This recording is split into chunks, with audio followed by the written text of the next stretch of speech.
She told her mom she'd never marry a mechanic. Too bad I was standing in the hallway listening to every word. What came next changed everything. Hey folks, thanks for stopping by again. I appreciate you being here. I've got a fresh story to share today, something that's still sitting heavy on my chest. Let's dive in. My name's Travis. I run a small motorcycle garage, real old school stuff. Think vintage Harleys and rare European bikes that drip oil like they're bleeding history. It's not some slick tech firm or flashy gig, but it's mine. 024, that shop keeps me grounded, keeps me from withering away in a cubicle somewhere, choking on fake smiles and scripted meetings. I've been with Rachel, she's 29, for just over a year now, 15 months to be exact. We first met at this little cafe I go to sometimes. She smiled at me in a way that felt real, asked about what I did like she actually gave a damn about engines and oil stains. She even showed up at the shop one afternoon, didn't flinch at the grease on my hands or the rock music blaring from the old speakers. That's when I thought she was different. Then there's her family, comes from a whole different kind of life. Upper crust. Clean, pressed, and polished. Her parents, both of them, are accountants by trade. 048, I spend my days bringing old machines back to life and they count figures and forecast profits. Her mom, Linda, she's got this overly polite way about her, but the kind of smile that made me feel like she was trying to pretend the oil under my nails wasn't something to frown at. From the very beginning, she'd ask about my garage like it was some temporary phase I'd grow out of. She wasn't cruel, just clinical, sharp-eyed, like she was always bracing for me to admit it was all a hobby, not real work. About 6 months in, Sunday dinners started becoming a regular thing. 113, Linda would cook these gourmet meals that felt like they came out of a magazine, and her husband, George, would steer every conversation toward finances or investments. I didn't mind too much. Free food, a bit of side-eye from Linda, and George wasn't too bad once you got used to his obsession with the stock market. He had the vibe of an outdated newsletter, boring but sometimes useful, and he cracked jokes that only he seemed to laugh at. Last Sunday started off like usual. We pulled into their driveway around 2. Linda was already in the kitchen, apron tied, smile tight as ever. Dinner was its usual production, some kind of roast with a grain I couldn't pronounce. 138, we sat, ate, made small talk. Rachel was glowing that day, just genuinely upbeat. I kept quiet for the most part, doing my best not to let my mouth run off without my brain. Around 4 o'clock her phone rang, FaceTime. "Oh my God, Emily," she shouted like she just struck gold. She practically skipped into the living room, already deep in laughter and old memories. "How's the new job?" she asked, her voice bouncing off the walls like it used to in those college dorms. Meanwhile, George and I started cleaning up. I actually liked that part. 202, it gave me something to do, less pressure to make conversation. He had a solid system going, rinse everything before stacking it. From the kitchen I could still hear Rachel and Emily laughing. "Remember when you locked us out of the dorm?" Rachel said, giggling like they were right back in their freshman year. "I can still feel the scar from that old fire escape. It's small now, but every time I touch it, I remember the night." Rachel and Emily just kept laughing, their voices bouncing off the walls like kids on a sugar high. I was standing at the counter, drying off a plate when Rachel suddenly called out, "Mom, come here. Emily wants to say hi." Her voice was bright and cheerful, like nothing in the world was wrong. Linda walked over toward the living room, apron still on, wiping her hands. I kept going with the dishes, but I ended up reloading half the stuff George had stacked. 231. Honestly, he'd piled the bowls like he was blindfolded and trying to win a prize in some kitchen-themed carnival game. I figured I'd go grab my jacket before Linda cornered me again with another polite lecture disguised as small talk, probably about tax deductions or retirement plans. As I stepped into the hallway, I heard Rachel's voice. It was low, not quite a whisper, but not meant for me. "Oh, him?" she said, followed by a little laugh. "He's sweet. But don't worry, Mom. I'm just having fun. I'd never actually marry a mechanic." 254. Then Linda chimed in, using that syrupy tone she always used when she thought she was being sophisticated. But to me it always sounded like bitterness wrapped in perfume. "Well, that's a relief. I was starting to think you were actually serious about him. Can you imagine dragging a grease monkey to one of my corporate dinners? I mean, he's fine for now, sure, but let's not pretend. I raised you better than that." There it was. 3:15, right there in the hallway. No punches, no yelling, just a quiet blade in the back, clean and casual. Smile to your face, twist the knife the moment you turn away. I stood there frozen, caught somewhere between being invisible and being exposed, like one of those sad cartoon villains who overhears the villainy but doesn't have a trapdoor to vanish through. Rachel's back was turned, Linda's body was angled toward the couch, and Emily's face on the phone screen was lit up like she was enjoying a comedy, not watching my world crumble in real time. Inside me? Silence. 3:40, not the kind that comes with panic or rage. Just stillness. Like a tool finally sliding into place after you've spent hours trying to force it. That soft little click when the bolt gives in. And suddenly it all made sense. 15 months of dates at cozy cafes, long nights at the garage, awkward Sunday dinners and fake smiles, all of it wasn't building a life. It was Rachel passing time. Waiting for someone shinier, someone who didn't reek of oil and old engines. I walked back to the kitchen. George was there, wrestling with a wine cork like it was personal. 4:06, "Hey man," I said, my voice level, even. "Just remembered I've got something early at the shop tomorrow. I should head out and prep." He looked up, blinked once like I'd thrown him off script. "Everything all right?" he asked. "Yeah," I said with a small smile. "Just the usual, business chaos." He gave a short laugh and waved it off like it was nothing. I stepped through the back door, pulled it shut behind me. No drama, no fireworks, just me, the night sky, and the quiet sound of a door closing behind me like punctuation at the end of a chapter. 4:31. I climbed into my truck, turned the key and rolled down the windows. I don't even know if I wanted the breeze or just needed to hear something other than my own heartbeat. I didn't scream. I didn't cry. Didn't throw a single thing. When I got back to my place, I just sat there in the driveway, engine off, and let the silence stretch. But it wasn't the kind of silence that aches.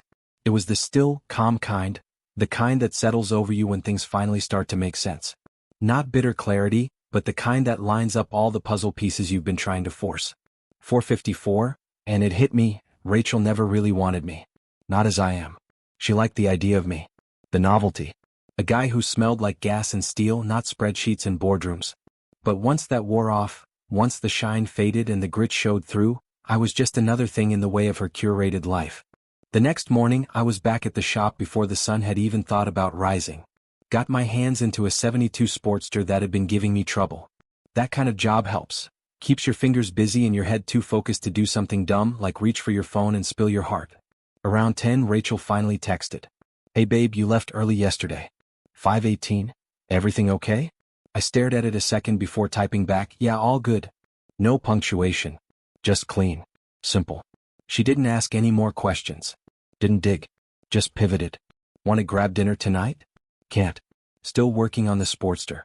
Few seconds passed. "Tomorrow then?" "This restoration's gonna keep me locked in for a bit." And that was it. She didn't say anything after that. No follow-up, no cute emojis, no "I miss you." Probably relieved, honestly. Like maybe her little charity case finally got the hint and was doing the decent thing and stepping aside. 5:44. Then Tuesday night came and this time she didn't text, she called. That told me everything. She was nervous. Probably felt control slipping. "Travis, what's going on?" she asked. Her voice was shaky, a little breathless. Like she'd been rehearsing it all day and still didn't like the lines. I had both hands in the guts of that old Sportster, trying to make 40-year-old Pistons work like they weren't born during the Nixon administration. "Just been tied up at the shop," I said, keeping my tone flat, steady. "Are we okay?" she asked. Her voice had softened, like she hadn't just told her mother I was a placeholder. "We're fine, Rachel. Just busy." 6:14. There was a pause. One of those pauses you can almost hear someone thinking through. Then she dropped the real question. The one that wasn't about schedules or dinner. "When can I see you?" I looked over at the disassembled bike on my bench. Parts scattered, frame cracked open like a body on an operating table. "I'll let you know when this one's finished." She didn't say anything after that. Just hung up. Not mad. Not even frustrated. Just confused. Probably sitting there wondering why her safe little side adventure suddenly started acting like a person with boundaries. But I wasn't ready to sit down and talk it out. Not yet. First came the practical steps, the cleanup. 6:38.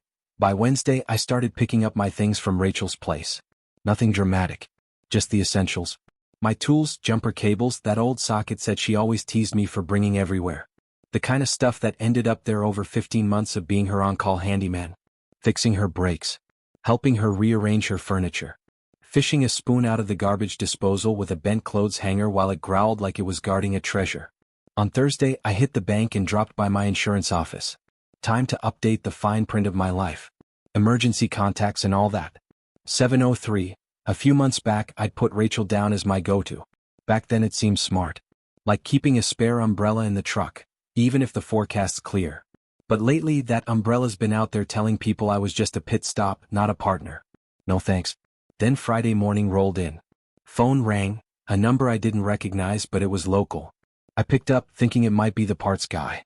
"Travis?" a voice said. Smooth, deliberate. "It's Linda. Rachel's mother. Jack's honey, she called me once."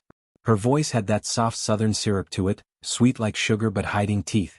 7:28.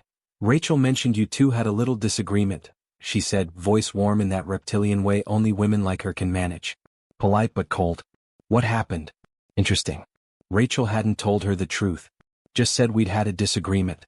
Smart move. It's easier to bury shame under something vague. "No disagreement, Linda," I replied. "Everything's fine." "Well, good to hear that," she said, her tone lifting just a hair. "We missed you at dinner last Sunday."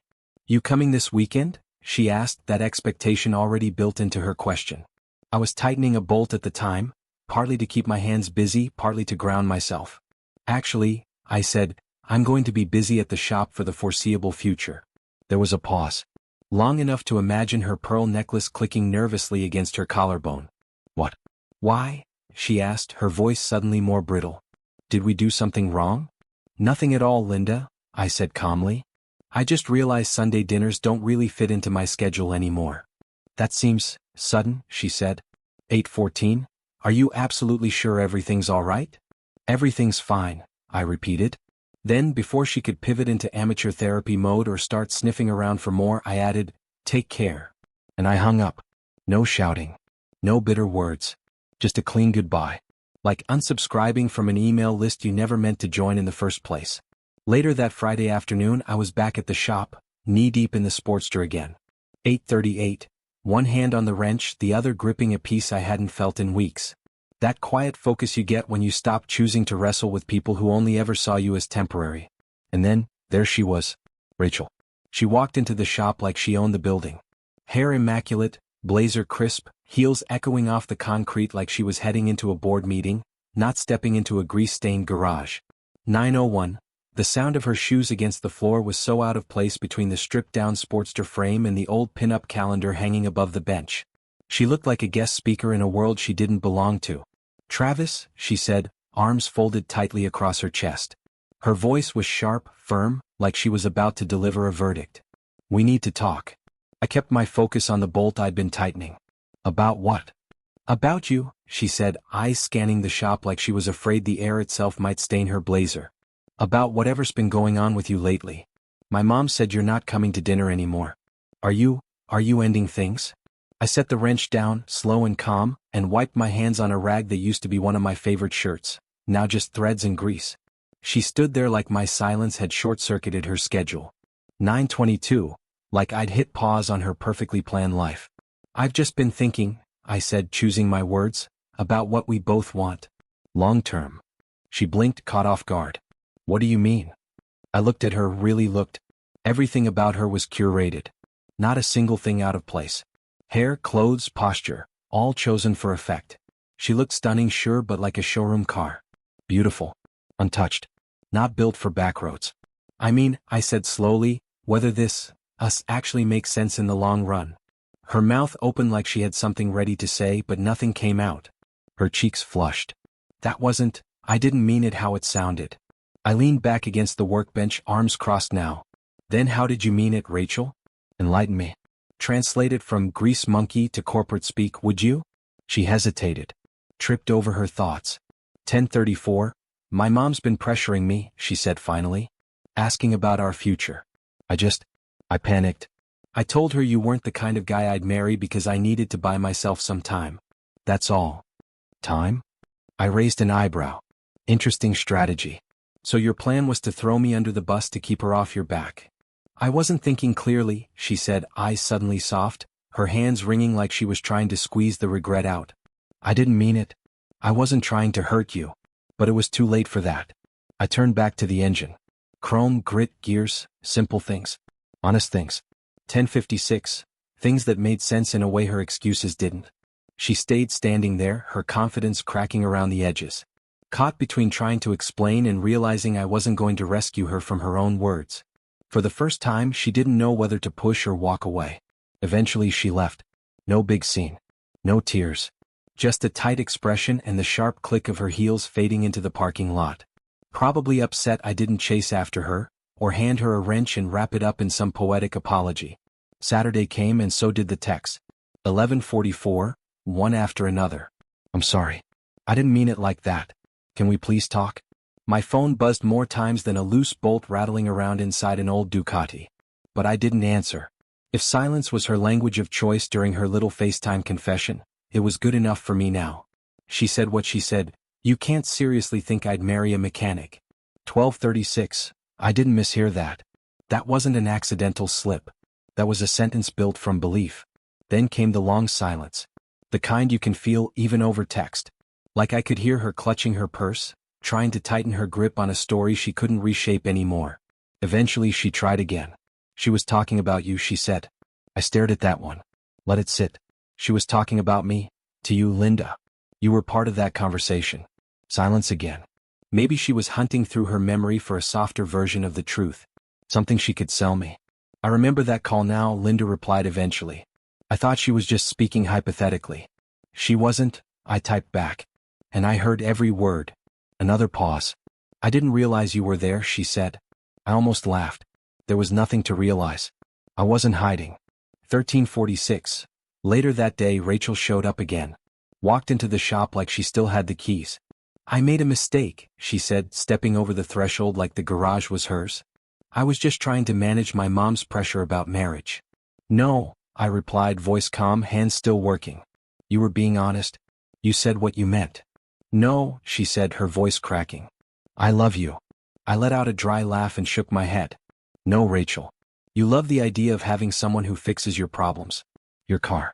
Your broken drawer. Your uneasy conscience. 14:09, that's not fair, she said.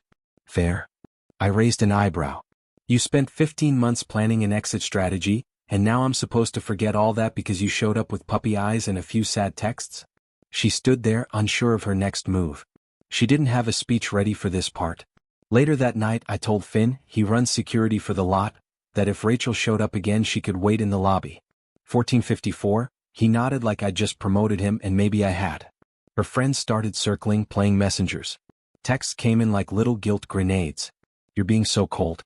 She made one mistake. Can't believe you're throwing this away. But this wasn't some forgotten anniversary or missed dinner. 15:19, this wasn't oops, I forgot your birthday. This was a whole monologue about how I was just a placeholder. A grease monkey she could smile at until Prince PowerPoint came riding in with cufflinks and a corner office. And now apparently she's out there telling anyone who'll listen that I misunderstood her. That I'm being overdramatic. That it was all just some harmless mix-up over wording. Right? Because calling me a grease monkey who's fine for now but not marriage material is just a little communication hiccup. 16:05, miscommunication? Sure. And I guess calling a tiger a house cat is just a playful use of vocabulary. Then came Monday and with it Sarah, one of Rachel's more outspoken friends. She stormed into the shop like she was on a mission to save a romance novel. Travis, you're being ridiculous, she snapped before the door even closed behind her. No hello. No polite warm-up. Straight into the performance. Rachel loves you, she insisted, eyes wide with practiced sincerity. No, I told her. Rachel loves convenience. She loved having someone around who could fix her radiator and set up her IKEA bookshelf without instructions. She loved the optics of a rugged guy who worked with his hands.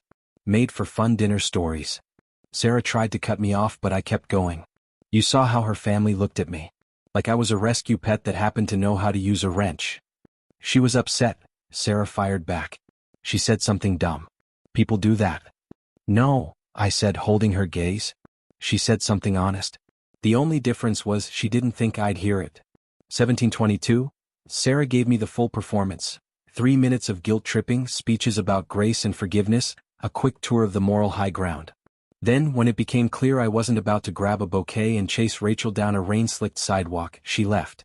No more dramatic exits, just quiet frustration. Then Tuesday came and with it something I hadn't expected at all, a phone call from Linda. Travis, she said, voice softer than usual without the pearls and polish veneer. I owe you an apology. That actually made me stop what I was doing. For once I didn't know what to say. For what? I asked, bracing myself for some passive-aggressive detour. But she didn't flinch. She sounded human. 1810, she told me that after our last talk something had stuck with her. That maybe, just maybe, she hadn't been fair. I started thinking about how I've treated you, she said. And I realized I've been dismissive about what you do. I didn't understand it. Now that was something I didn't see coming. She continued, so I spent some time reading about motorcycle restoration. I had no idea how much knowledge it takes. Or that vintage bikes can be worth real money. 1830, I nearly dropped my wrench. For Linda to admit she'd been wrong, that wasn't just rare. That was historic. Thanks, Linda, I said, and I meant it. For the first time, there was no judgment behind my words. Just appreciation. And Arthur, she added, he's been asking when you're coming back. He really liked talking with you about business and current events. I smiled at that. Arthur's a good man, I said honestly. If I ever had to pick a favorite accountant dad, he'd be near the top of the list. And I meant that too. Then came the question I figured might be coming. 1931, Linda's voice softened, careful, like she was stepping onto thin ice. Would you consider coming to dinner this Sunday? I promise Rachel won't be there. I didn't answer right away. My mind drifted, back to the roasts, the too dry grain dishes, the wine that always leaned too sweet. The awkward conversations about markets and taxes, and that strange rhythm we'd fallen into as a group pretending we all belonged at the same table. I glanced over at Linda, who, for the first time, looked like she wanted to be anywhere but here. I told Rachel this was between you two, she said, her voice almost apologetic. But she insisted on coming. Of course she did, I muttered. Always pushing the scene, always trying to steer the story. I crossed my arms, feeling like a foreman watching a rookie try to explain a stripped thread. So, what did you want to say, Linda? 2038, she took a breath. I want to say I'm sorry. If my attitude ever made Rachel feel like she had to defend her relationship with you. That was never my intent. Before I could respond, Rachel jumped in, eager, like she'd been holding her breath. See, she said quickly. This is what I was trying to get across. But her voice trailed off, realizing maybe too late that the apology she was trying to borrow didn't quite fit her narrative. Linda's words didn't defend her. In fact, they did the opposite. 2125, I looked directly at Linda. When Rachel said she'd never marry a mechanic on that call, did you agree because you felt the same? Or because it caught you off guard? Linda didn't flinch. She turned her head, looked at Rachel for a long moment, then back at me. I agreed because I was surprised she said it, not because I believed it. Honestly, I didn't understand why she felt that way, she said. Her voice was different now. Measured. A little heavier. She looked at her daughter again with a strange new expression, something between disappointment and revelation. Like she was seeing the real Rachel for the first time in years. This isn't what it looks like, Rachel said, her voice cracking, raw with urgency. It's not what I meant. There's nothing to fix, I replied, calm but firm. 2232, you showed me exactly how you feel. About me. About what I do. And I believe you. But I was wrong. No, Rachel, I said, holding her gaze steady. You weren't wrong. You were honest. And I'll take honesty over a lie I have to live with. That landed harder than anything I could have yelled. She looked like someone had just pulled the last card from a house she'd spent years building. Eventually they left. Rachel left in tears. Linda, quiet, thoughtful, like she'd just watched the director's cut of her daughter's personality for the first time, and finally understood the story. 2259. Later, back at the shop, I was leaning against the engine block, letting the quiet hum of the evening fill the space. Finn walked in, leaned on the doorframe. You thinking about taking her up on that Sunday dinner? He asked casually. Yeah, I said after a moment. Maybe. Linda apologized. And it felt real. He nodded. Good. I'll have a cold beer waiting. Say what you want about Finn, but the man understands timing. Knows just how to set the bait. And then Friday rolled around. He and Miguel were elbow deep in a '59 Triumph Bonneville rebuild, sorting out a stubborn timing issue, when I heard the front bell chime. I didn't think much of it, customers wandering all the time. But Finn glanced out the office window, his eyebrows shooting halfway up his forehead. Boss, he said quietly, you're gonna want to take this one. I walked out and there she was, Rachel. 2400 hours 41, dressed like she was going to an awards ceremony, not a garage. Hair perfect, makeup done, heels again, always the heels. And in her hand? A ring box. You don't have to say anything, she started quickly, voice shaky but rehearsed. I know what I said. I know I hurt you. But I want to spend the rest of my life proving I was wrong. I didn't say anything right away. Just watched her. She looked so out of place, standing there among oil stains and engine parts, like someone had dropped a wedding magazine into a salvage yard. No, I finally said, calm and steady. You don't want to marry me. You want to undo what you said. You want this grand gesture to shock me into forgetting. I do want to marry you, she insisted. Because I love you. Because I made a terrible mistake. I looked at her, really looked, and all I could see was someone trying to rewrite a moment that had already told the truth. Rachel, I said quietly, 25:04, 2 weeks ago you told your mom you'd never marry a mechanic. Today you're standing here proposing to one. That's not love. That's damage control. She didn't have a response. Not a real one. Just silence. So I turned and went back to the Bonneville. That bike at least told the truth. Loud, honest, beautiful. Gears don't lie. Chrome doesn't flatter you to your face then twist the knife in your back. 25:48, that kind of work. It's peaceful. Honest. Perfect for sorting out a mess in your head. Then Sunday came. And yeah, I decided to go. I showed up at Linda and Arthur's for dinner. Rachel wasn't there. She won't be joining us, Linda had said on the phone. This isn't a trap, Travis. I promise. Still, I half expected her to leap out from behind a curtain with another ring or some slideshow called Why I Deserve Redemption. A journey, complete with bullet points and stock photos of broken hearts. But she didn't. And instead, Linda greeted me with something I never expected. Travis, she said, voice gentler than I'd ever heard it, I just want you to know how much I respect how you've handled everything. You had every right to be angry. To lash out. To embarrass her. I shrugged. 27:01, no point in being angry, Linda. Rachel showed me who she really is. I just chose to believe her. She nodded slowly, almost with admiration. Most people would have caused a scene. Made it public. Burned the whole thing down. That's not me, I said. I've got carburetors to rebuild. Therapy comes in the form of parts, torque wrenches, and grease. She smiled, honestly, almost shyly. And then Arthur walked in from the den, holding 2 beers and something he called a business opportunity. Travis, she said, marching in with that overconfident tone, fake bright, like she was pitching a product in a boardroom. I want to invest in your shop. Help you grow. Expand. I stared at her like she'd just offered to sell me my own wrench set.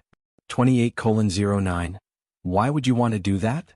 Because I believe in your work now, she said, smiling like she'd practiced the line in the mirror. I've done the research. I understand what you do. I tilted my head, arms crossed, trying not to laugh. Rachel, 3 weeks ago you called my job a grease monkey gig. And now you want to bankroll it? I've been reading, she said, as if Google could erase everything that came before. Then she dropped the word franchise, like I was dying to slap my shop's name onto a chain of strip mall kiosks between frozen yogurt stands and tax prep offices. She kept going for a solid 10 minutes. Numbers, projections, buzzwords she probably heard at brunch. And all the while, I just stood there, letting her pitch circle the drain. Eventually, she stopped, finally realizing I wasn't buying what she was selling. And that was that. But the part that's been unexpectedly satisfying?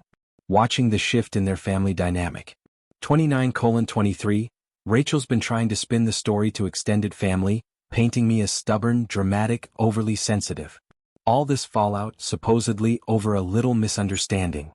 Right? Just a throwaway line like, he's not marriage material, I'm ashamed of him.